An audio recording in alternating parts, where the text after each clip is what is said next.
everyone, welcome back to Ayumilove channel for another Watcher of Realms video. So in today's video, I'll be creating a guide on the Arena Sustained DPS. DPS stands for damage per second, and this video will be a slightly more advanced video because previously I created a video on Sustained DPS, but that was more towards like a beginner guide. So this for this video, right, I'll be sharing you a new strategy that I have been using that allows me to get to the Overlord tier.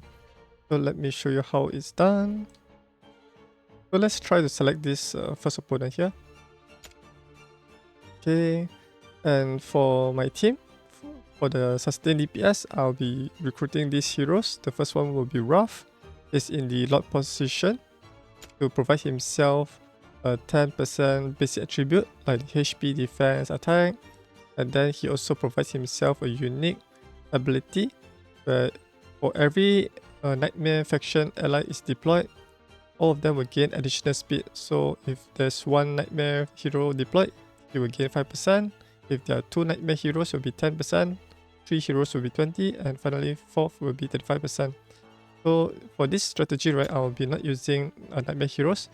I'll be using the line attack strategy where basically I form a line, and then this line of heroes will be funneled at the one of the map, and then my heroes will be attacking within a line.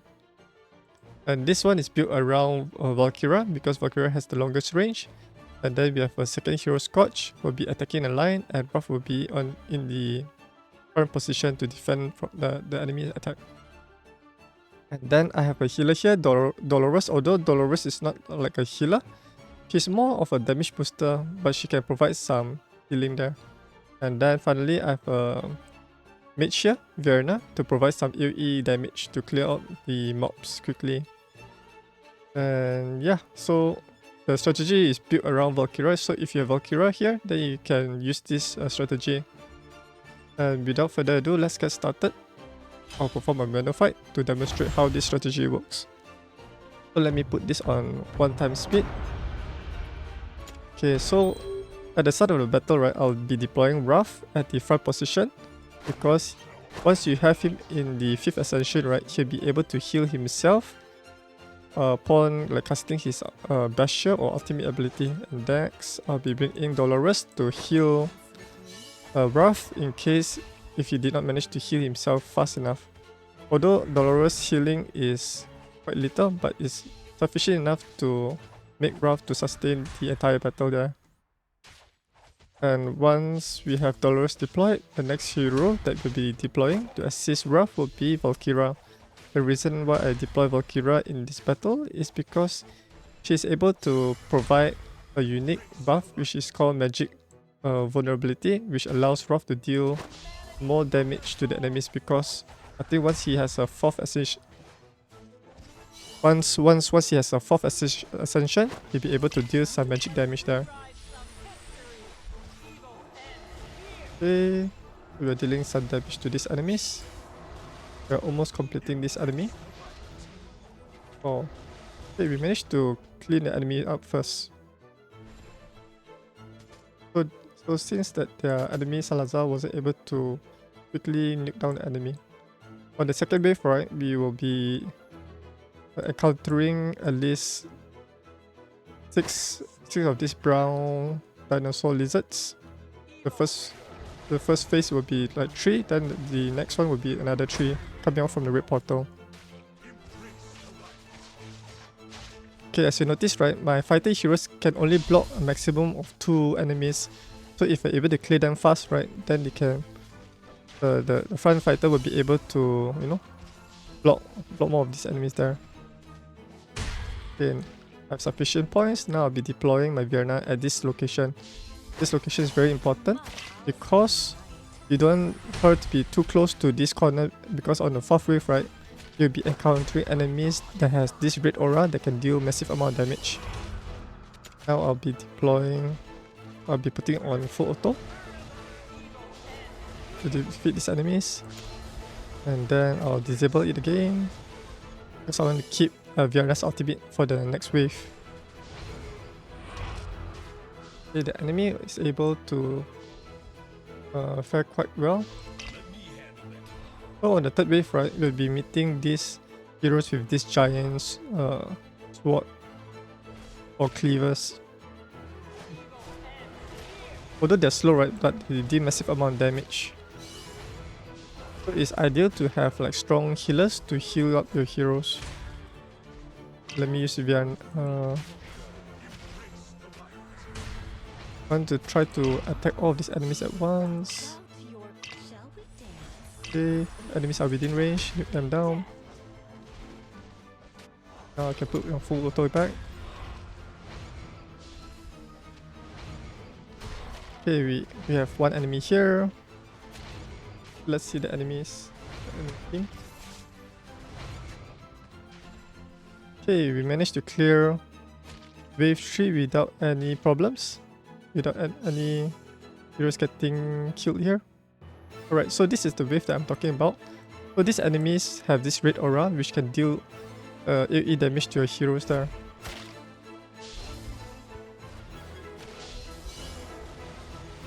Alright, so if you have your mage hero at this location, right, they'll be able to do a lot of damage to your mage. Mage are pretty squishy and you do not want them to be too close to danger.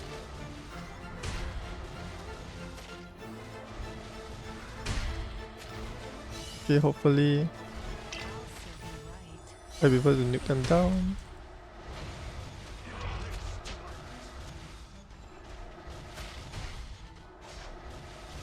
Okay, we managed to clear this wave fast. Okay, the opponent wasn't able to clear these enemies fast.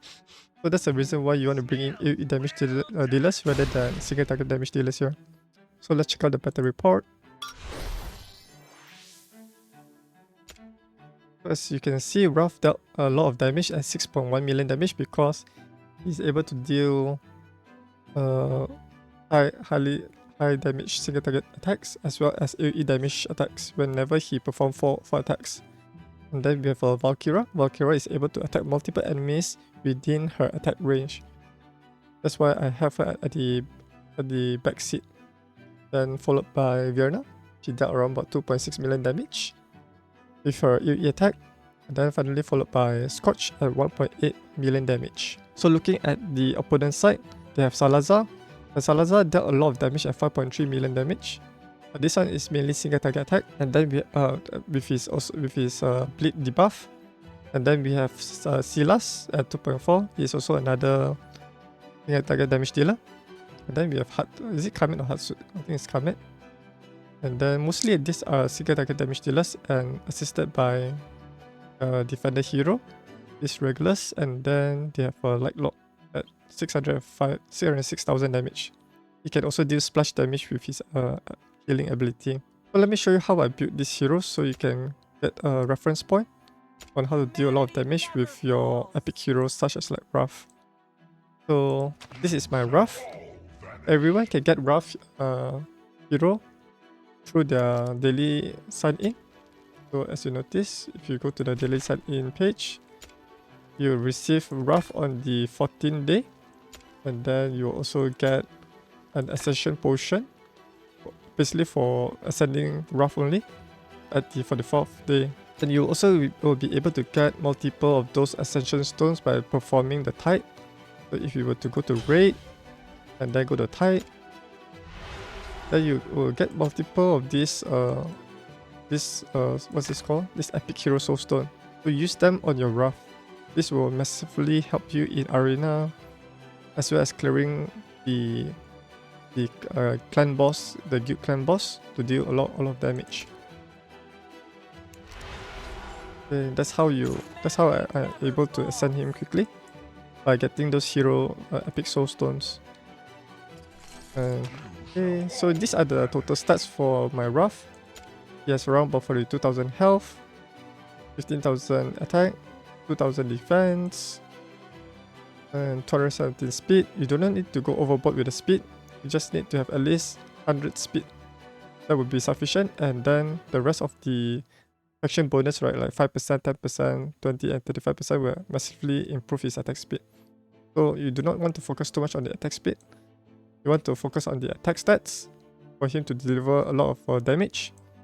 And then ideally you want to get him to 100% critical rate so that he can utilize this critical damage. And yeah, so that's basically it for his stats.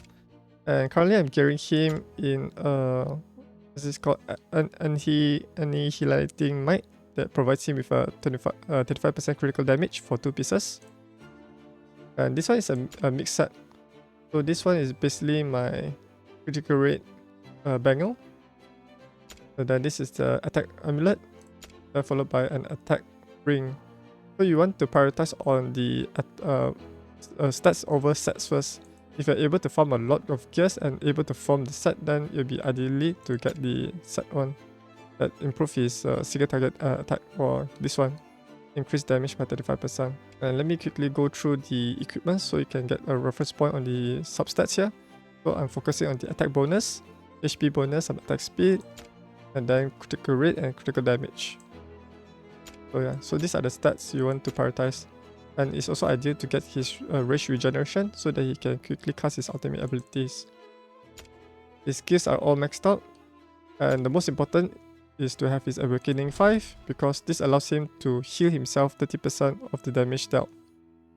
And this one, Essential 4, will give him penetration that allows him to bypass some of the enemy defense. And then this one is the Awaken 3, inflicts burning on the targets that take AoE damage from heavy blow. So this burning deals magic damage which synergizes with Valkyra basic ability. Then Awaken 2 is providing him with 15% critical damage, and then finally Awaken 1 is allowing him to deal a guaranteed critical hit from his Soul Basher. So basically his Soul Basher is an auto mode which has a cooldown of 4 seconds. And yeah, so that's basically it for Rough. And for his artifact, I'm just using my best gear on him, Ragnarok. Increases his critical damage by 12%, and whenever his health drops below 50%, he'll be able to deal 24% critical damage. Alright, so this is my Wrath. Let's go to the next hero, who is Scorch. So Scorch is... So here are my stats for Scorch. He has around about 27,000 health, 11,000 attack, close to 4,000 defense, and 225 speed, 100% critical rate, 194% critical damage, and no rage regeneration at all. And this is the weapon, as well as the armor. So basically I'm using the Calamity set that provides him with a 25% attack. It's ideal to get the attack stats rather than critical damage because in this game, right, they prioritize on the attack stats to bypass the defense, to break down the enemy defense. For the bangle, I have him in critical rate. The substats are not that great. Ideally, you want to have like defense bonus and more attack speed or rage regeneration. And then this is the attack bonus amulet. Has some critical damage, attack speed, plus that's HP. Ideally, this one will be HP bonus and defense bonus here. Finally, we have the attack bonus ring that provides a good value of defense, critical damage, HP, and attack speed. You want to strive for stats that is above 15% and above. Okay, his skills are not maxed out. I have only like 2 more left here that can provide him with additional 6% attack. Then we have his Awakening. I have him Awaken 1, which reduces damage taken by 30% during his ultimate ability, Overheating. And then Awaken 2 provides him with an additional 200% 200 flat stats attack. If you're able to get him to the 3rd ascension, right, this one will boost his attack by 10%. And then as usual, the same thing, penetration plus 5 like Rough. And then Awaken 5 allows him to deal additional 10% more damage. So if you have him to 5th ascension, he'll be able to do even more damage, which can rival Vierna. His artifact, I'm basically using Epic one. Ancestral Teaching that boosts up his attack stat by 16%. This one is really easy to get in case if you do not have many mythic artifacts here. Okay, let's move on to our 3rd ground heroes, which is Valkyra.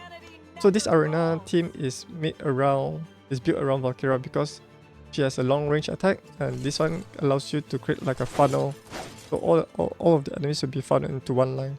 Okay, so this is my Valkyra stats. She has the highest stats or highest battle points in my account. So she has around about 35,000 HP, 15,000 health, 6,000 defense. I was quite surprised that she has a lot of defense here.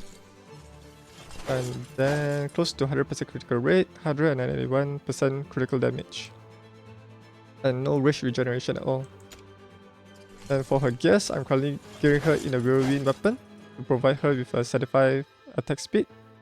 And the weapon, these are the substats. I focus mainly on the attack speed, critical rate, attack bonus. And this one has some defense bonus here.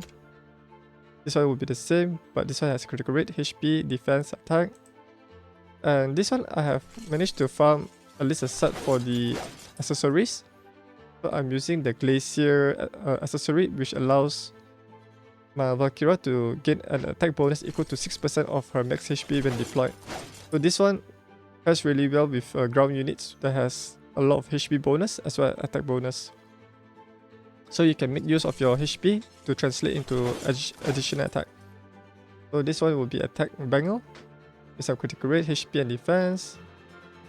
And then this is the attack bonus amulet with some critical damage, critical rate, plus defense, plus attack, HP. Ideally this one you want it to have HP bonus and rage regeneration or defense bonus here, because she needs some defense to stay alive on the battlefield. And then we have an attack bonus ring that has a mediocre substats. Ideally you want it to be above 15%. So even though this one has a really good substats, but the value is pretty low. So there's some still room for improvement to improve her damage output. For skills, I almost maxed them out. Only left one more for the basic ability to improve her damage by 5%. So this is the one that I'm talking about, the vulnerability magic damage. Whenever the enemy have this debuff, right, or this negative effect, magic damage taken is additional by 15% on the enemy. So this pairs really well with Scorch as well as Wrath and Vierna, because all of them deal magic damage. So you want to bring in heroes that can deal magic damage along with Valkyra. Although Valkyra looks like a fighter ground unit, but her damage type is magic. So magic would be able to deal 20% more damage to these heavy armor enemies. I think I've already covered all of them for the gears. For Awakening, I don't have any ascension on her here. But if you do, right, then she'll be able to attack even one more range further. For the artifact, I'm gearing her in the Void Geyser artifact. Deals increased damage to enemies beyond 1 tile from the hero. For every 1 tile beyond the first, damage is increased by 3%. So this one, the enemy that is furthest from Valkyra, right, will be able to receive 6% additional damage from Valkyra. This one is not really good. Ideally, I want to get like something similar to Wrath, the Ragnarok artifact. Okay, so that's basically my third hero. For the fourth hero will be my Vierna, my fourth attacker hero. So these are her gears.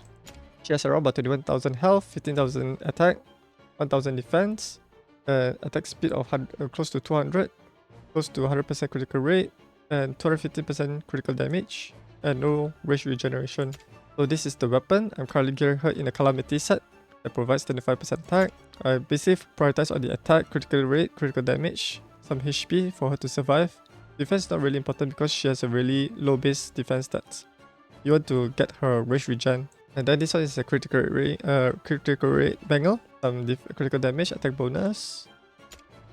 This one will be attack amulet, with some attack speed, critical rate, versus attack. Ideally this one should be critical damage. And we have a attack ring with some critical rate, critical damage, versus attack and attack speed. Ideally this one should be rage regeneration. For skills, I only use the Stardust. I don't have skill crystals to max her skill out. If she's fully maxed out, I think she'll be able to do even more damage. Then she doesn't have any Awakening. If she does, then she'll be able to apply this magic resistance reduction. For her artifact, I'm using the Blue Sea Ice Ring because I want to pair her with Morrigan to be able to apply slow and deal even more AoE damage. So this is Dolores total attributes here. She has around about 30,000 health, 6,600 attack, 2,000 defense stats, 150 attack speed. She needs some attack speed to quickly heal our heroes, and 132 healing effect. So for the weapon and armor, I have her in Salvation set that provides her with additional 25% healing effect, or plus stats healing effect here. So I prioritize on the attack, HP, defense. Critical rate does not really help her much. Ideally, you want her to have this healing effect instead. Then we have the HP bonus bangle. The stats are pretty mediocre, so there's some still room for improvement to improve her gears here. And ideally, you want to gear her in a Asclepius set to provide her with 10% additional max HP and additional 20 healing effect. So this one is a HP bonus amulet because I want her to be tanky to survive the guild boss AoE attacks. And then this is the ring, which improve her healing effect by 60. So yeah, the stats is not that great. Ideally, you want to HP bonus and some rage regeneration and defense bonus. Alright, so that's the end of my video covering my new strategy for the Arena Sustained DPS that allows me to reach to the Overlord tier. And this strategy relies on Valkyra from a straight line to funnel the enemies in one line so that my heroes are able to deal massive amount of damage to them with the help of the border tile, prevent the enemies from moving or escaping from my heroes block. And if you have Valkyra, you can use this strategy, or you can share this video to your friends if they have Valkyra so that they can also implement this strategy to help them to win some arena battles. And if you found this video helpful, do give this video a thumbs up. And if you're new to my YouTube channel, you can click on the subscribe button as well as ringing the notification bell to stay up to date whenever I upload a new video on this channel. Thanks for watching, and I'll see you guys in the next video. Bye!